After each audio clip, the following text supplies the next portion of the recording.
So I've tried to split this up into 6 parts, and please feel free to shout out at any point, put me right.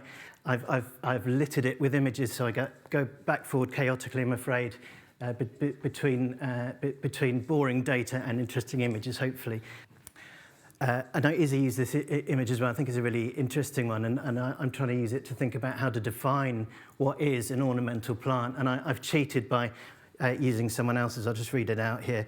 This is from last year. So they've defined it as any form of plant sold for display purposes rather than functional ones. And checking that out against the Royal Horticultural Society list, which shows 72,000 entries, over 72,000 entries for ornamental plants. So as you know, that's nearly 50 times our native flora. And yeah, Izzy mentioned this. So Cosmos bipinnatus, the Mexican aster. What were we doing planting? Well, we were, but in a very controlled way, and hopefully in a very biosecure way, in our experimental urban meadow plots. Very successful if you happen to be a bee with a taste for Mexican food, as using the method that Izzy mentioned. This species came out the second highest for nectar sugar in the annual meadows and the 4th highest for pollen production. So it's a non-native that is being very useful. But on the flip side, Cosmos bipinnatus is invasive in several parts of the world. But I don't know it to be invasive in Britain, but again, please put me right if I'm going wrong. I don't think we can get very far talking about ornamental plants without mentioning this global trade network that's built up in the last 2 centuries, and which started off in botanical gardens, but latterly now has shifted to a dominance by commercial suppliers. Apparently, in Britain alone, we spend £8 billion a year on gardening products and flowers for our gardens, and it covers a workforce of 700,000 people. So fairly important. And I've heard recent talk as well. Of course, we're in this post-Brexit period of UK supply and overseas supply, and there's an interplay between those two. And apparently, even the UK suppliers are very heavily dependent on overseas imports for their horticultural operations. So as a net result of that, we in 2021, and I assume this is a yearly figure, we import something like 19 million tonnes of plant products, particularly ornamental plants.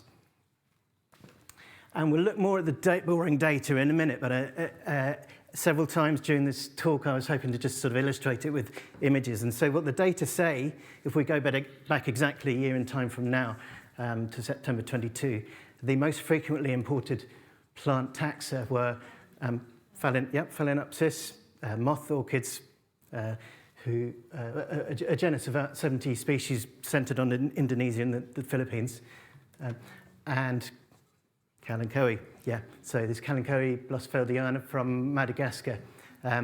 Again, this struck me on the train with September. For some reason, we're getting the most popular ornamental plants being imported as houseplants. And I'm guessing there's a sort of shift in dominance over the year between houseplants and outdoor plants. And going back to them now, so outdoor plants, again, from our surveys, and this is in Edinburgh again, we did not set out to look at ornamental plants in those times. But it was immediately obvious to us in work in this habitat, which I hadn't surveyed before, is that something was up. For a start, we had to go and buy a load more identification literature right at the start. How do we deal with all these different species, which was good in itself. But then, of course, you end up in these places, think, well, what's going on here? I've got individuals of a non-native plant here in close proximity to another one in the same genus that we know have very few barriers to hybridizing. For instance, malice, a non-native malice there, and someone's malice, the apple genus in someone's garden, and then bottom right, they're various primula hybrids, all in close proximity. And then again, your ecological sensors go, well, what on earth? We've got these, I think they're called double-flowered cultivars of anemone in the top right and Bellis prunus in the bottom right. And for our purpose, that's quite a surprise, because these of course will be very cleverly bred to have their reproductive parts as showy petals. But of course, not much good if you're a pollinator, and I assume not much good if you're the plant either, if you were hoping to be pollinated. So those tens of thousands of surveys like that, again, not just in people's gardens, but all in all sorts of other urban habitats. And I don't know if you recognise this is not one flightless bird chasing another, but actually, like it looks like, but a map of Edinburgh and people who live here. Because we start Leith Docks, and then we went out as far east as Musselburgh, down to Gilmerton, Balerno, and then up to Cramond there. So we've pretty much covered the whole place intensively, surveying every month, and pulled all those results together. So much higher resolution maps of these on the internet if anyone wants to use them. But kind of like it or loathe it, the unignorable results here was that the bits where the ornamental plants are, gardens and allotments were also the very best for pollinators, the pollinator hotspots.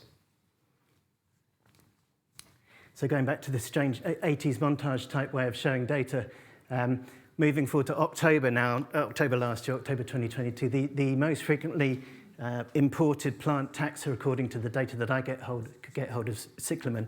And this is cyclamen coum from southeastern Europe.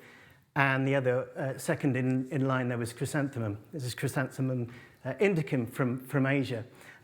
It seemed to make sense to me. I'm not a horticulturist by any stretch, but I suppose at that time of year, people in Britain who want to use ornamental plants perhaps want a bit of colour when there's the native plants are not doing that. And the cyclamen is a tuberous plant, of course, so you could rely on that. I'm just saying, I think that perhaps that kind of data is looking reliable because of that.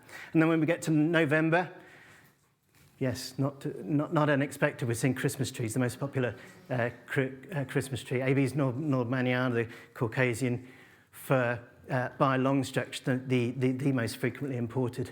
And I've shamelessly stolen one of John Grace's images here without even asking him. But this is our favourite, the Norway spruce, just down the road in the mound in Edinburgh. So the two most frequently imported ornamental plant taxa. And lots of people have talked about species distributions here, and so none of this will be surprising. And I could have picked any species in the book for this. I just want to mention at this moment that I very often turn to BSBI distribution maps. I think it is an incredible resource and something which not only is useful in itself, but shows the power of data. So thank you to people here who've contributed to that, and also to Plant Atlas 2020, which was mentioned earlier as well. So yeah, just picked Montbretia, Crocosmia times Crocosmia flora, hybrid of two South African plants. That was, you can sort of clearly see the invasion there with a breakdown to decades, and that was the invasion pathway of South Africa via France. Iridaceae family, and this was interesting because the Wildlife and Countryside Act makes it illegal to plant or allow this plant to grow in the wild, and yet if you just Google it, you can buy it tomorrow. It's an interesting concept.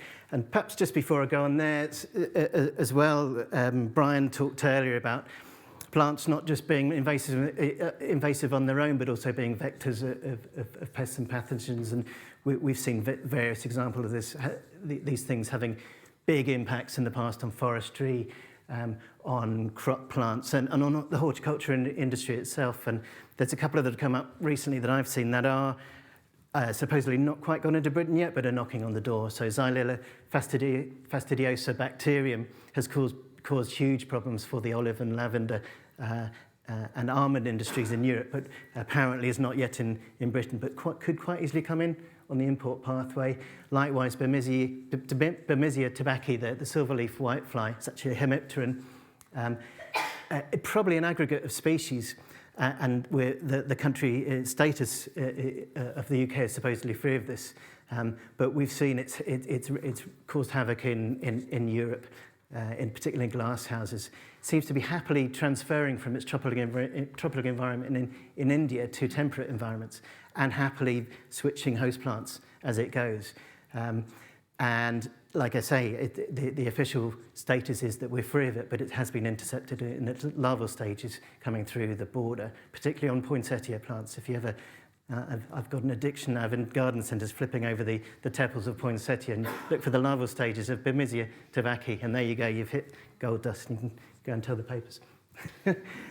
So moving on to monitoring then, and this is something I quite like seeing, a citizen science project set up a few years ago, and I guess it's kind of, this will settle out in time, not enough records yet, but straight away we can see Crocosmia there, position 16. I'd probably imagine that'll shift up over time. But a lot of the other likely suspects as well up there. And it seems to me, perhaps, you could view this as a sort of strange symbiotic arrangement between plant and ape, where the plant is doing quite well out of this relationship. But the subtle point to me that perhaps is not often brought up in the debates between two sides is, of course, ornamentals are not a random selection of the global plant flora. Just look at this list, and if you're not big and pretty, you're probably less likely to be able to do the deal with the ape.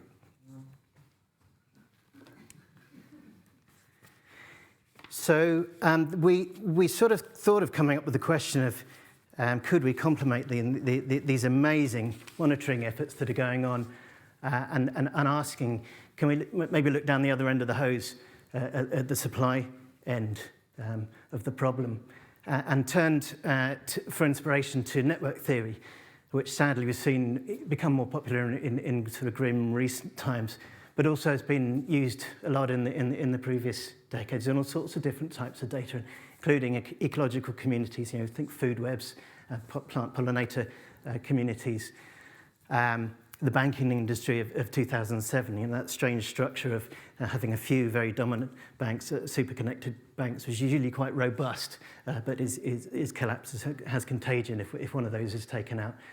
The internet, influences on the internet, network advertising, and so on and so forth. And this idea of 6 degrees of separation is fairly dependent on this idea of network structure.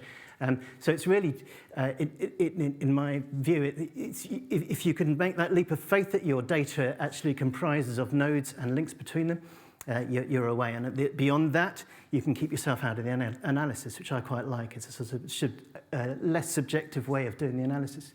This just briefly was a way of looking at the contacts, social contacts during COVID. The yellow dots there are frontline workers, and the assertion there was that that matters, that there's a sort of hub-like structure, there's a modular structure in people's connections, and that's important with social distancing at that time.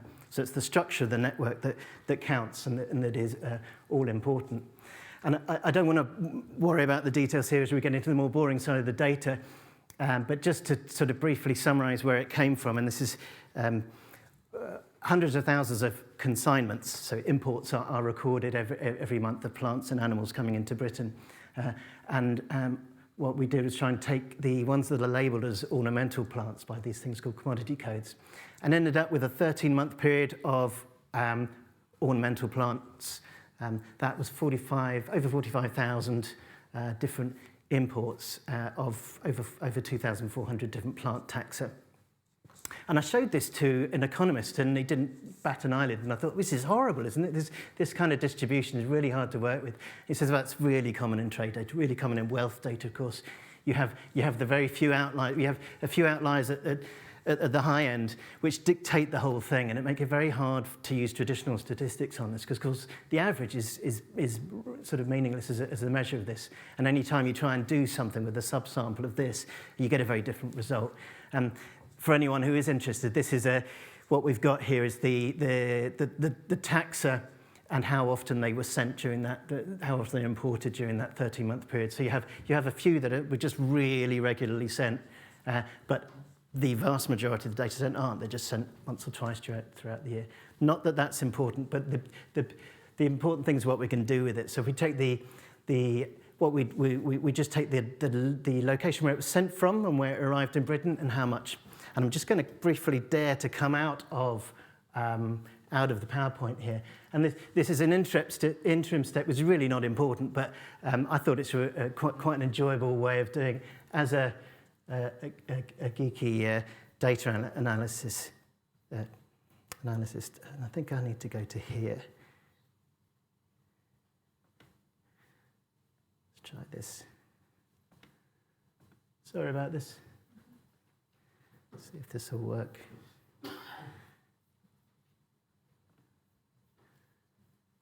I don't think it's going to let me.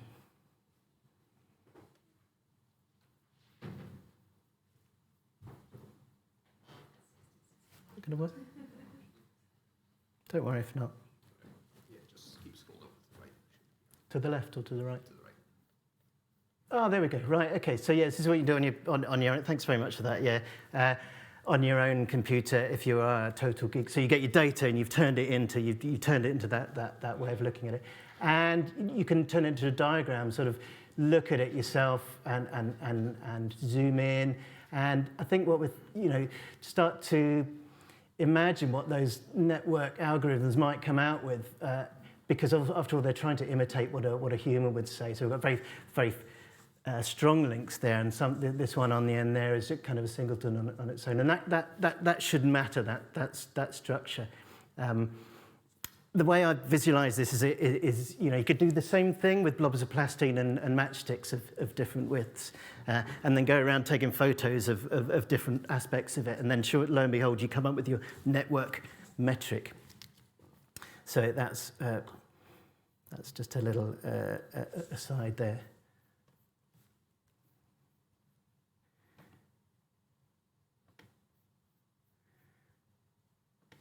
Great.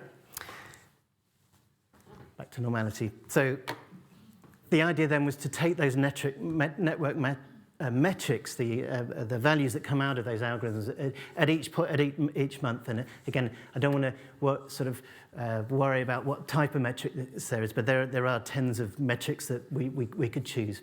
This one, by the way, is a measure of evenness. So we were thinking about that blob of plastine and the matchsticks, and the links between them, are they very, very different in their frequency, in their width, or are they similar? And it seems to change throughout the year. I find that quite comforting. I'm also, if you squinted it, perhaps it's seasonal, perhaps it's returning in November to a similar magnitude. Anyway, something appears to be changing in the market, and perhaps that's important. Whereas if we take a different metric, it's going somewhere, apparently. And this is connectance, and it's fairly easy to, I think, to imagine this is the proportion of realized links. So how complex is that network compared to what it could be? And it seems to be on a downward trend over this period. Again, perhaps there's many reasons for that. I'm tempted to think about a rebound of the market after the shock of EU exit and Russian conflict, all these other things that might be possible and that could be important in the flow of ornamental plants into Britain and the way that's done. So coming out of that, and picking up on that point earlier about trying to deal with these difficult data, these are 4 separate network metrics that were calculated, each plot, and the red dot in each one is the network metric calculated from the full data set, that 45,000 imports. So I'm going to call that the true value. And then each time we're going to do this awful thing of randomly remove a quarter of our data and then recalculate the metric. And then let's just keep doing it. So those are the black dots in each time, 20 samples. So we're trying to simulate having imperfect data because we know, and anyone I've talked to around the world who deals with trade data know that it's imperfect, know that you're not getting the full picture. So we're going to simulate that setting. And this, to me, again, is quite comforting. So we're getting the black dots that we get back from a sort of a very highly disturbed data, the sort of thing we might expect from a sample, congregate around the true value, so are not heavily biased and are fairly close as well. And this fits with the theory that I've read about network theory as well, and that in theory, when you've got a network, they're fractal. So if you do have to look at a smaller part of the network, it should have a similar behaviour. So that was really nice, I thought. So now back to our 80s montage style, and I think we've moved to January now. The top import was Dracaena, and this example is Dracaena reflexa from Madagascar. Echeveria from Central America in Acrassiolaceae, and our old favourite Fatsia japonica, and that's clearly that's Aureliaceae. I guess you can see that from the inflorescence structure, just like our ivy. Again, I don't know that the Fatsia to be invasive at all in Britain, but it certainly is in other countries, in New Zealand being one of them. I'll just keep off that for now. The next step was then to think, well, let's just forget about those network methods. Let's return to the more traditional and very reliable measures. Let's not think about location and destination. Let's think about taxonomic diversity coming through each month and plot that instead. So the plot looks similar, but it's completely different data. It's a measure of diversity, measure the amount of different taxa coming in each month. And to me, that really is quite nice, because it looks like it might be seasonal to me, and something we might expect to fit in with a growing season, peaks in spring and autumn, or perhaps even the seasonal demand for ornamental plants. And I really want to say that February peak is due to Valentine's Day, but I have nothing to base that on. I just really want to say it.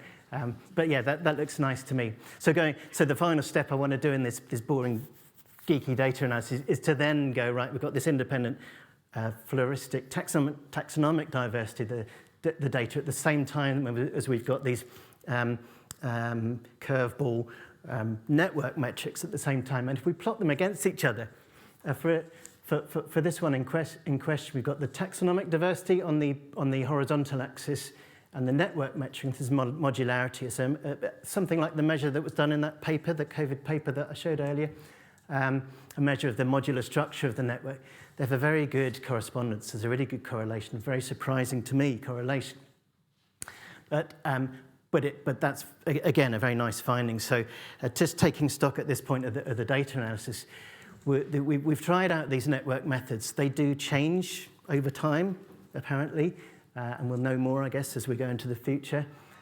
They seem to be robust to imperfect samples, and apparently have biological meaning, and I think that's very encouraging.